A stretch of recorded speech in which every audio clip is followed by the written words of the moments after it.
You know, we've talked a lot about our affiliation with the Niagara Children's Center, and that the Help Kids Shine campaign is underway, and that we have some amazing ambassadors whose stories are inspiring, they're emotional. And if you go to our website and click on the Help Kids Shine campaign, and then up come pictures of all of our ambassadors this year. And there's an absolutely gorgeous, darling picture of Eden Smith, who's 2.5 from Port Colborne. And Mom Elizabeth joins me this morning. Hello, Elizabeth. Hi, Tim. How are you? I'm well. Eden's 2.5? Yes, she is.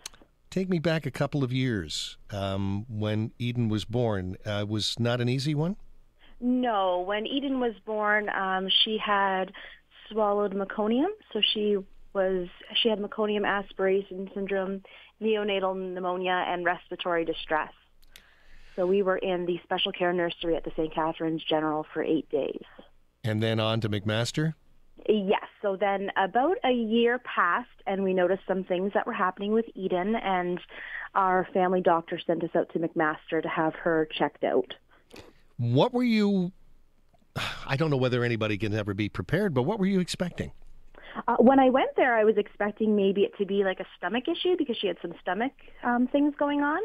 And then when we left, we were quite shocked with the news the doctor gave us. We were still going through some tests, so we don't have a complete diagnosis as of yet. We do know that she has low muscle tone, and we're looking at some sensory things. And what are some of the challenges that she faces on a daily basis? Well, Eden wears braces, and they help her walk. She went a little while without the braces. And her foot was starting to collapse, and she was starting to fall. Eden has high pain tolerance. She's always sick. She's having some troubles with her speech, and she's not able to jump yet. We're working on this, and little things that she couldn't crawl. She still is working on crawling. She's able to walk, but despite all of that, Eden is incredibly happy all the time. Always. She is always happy. She will hug every person she sees. She's very lovable. So what brought you to the Children's Center? Was it the fact that you wanted her to be able to walk and do all of the things that we all take for granted? Well, what brought us there is she had a little bit of a crouched walk. Yep. So they wanted to look into that to see what was causing that. So we started off with physiotherapy, and then as we went on through McMaster appointments, they started to bring in occupational therapy and speech therapy, and now she's actually on a team with Niagara Children's Center. What's it like going through the door with Eden? I mean, does Eden love going there? What happens as you go through the door?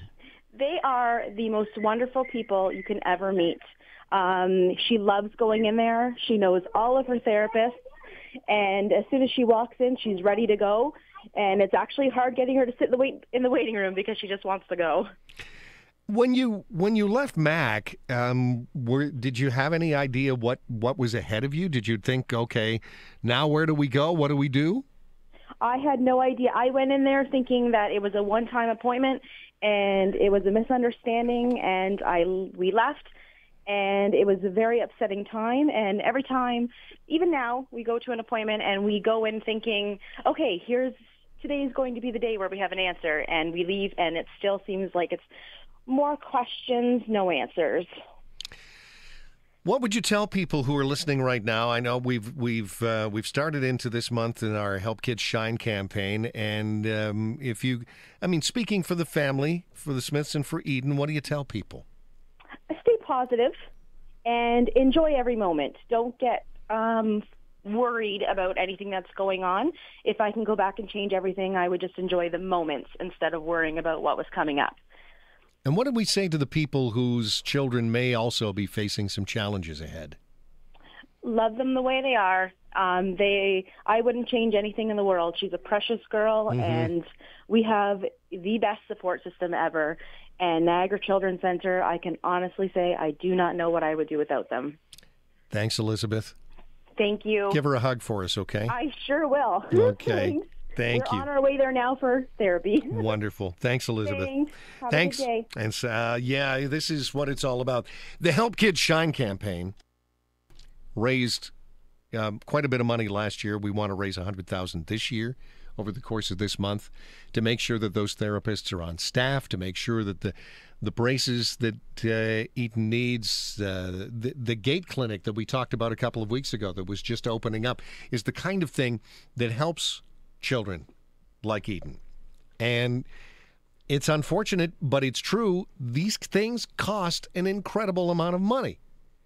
And even just to be able to make sure that the staff is there to be able to help these kids.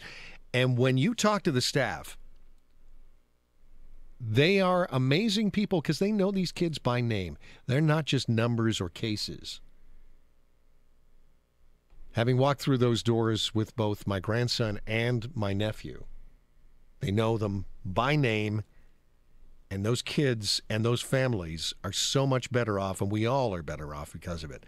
You can go to our website to find out how you can become a monthly giver, a monthly helper, a monthly saint, or you can do a one-time donation. It's all on our website, 610cktb.com. Just look for the Help Kids Shine campaign, and you too can join the family and make sure that all families have the advantages of the Niagara Children's Center.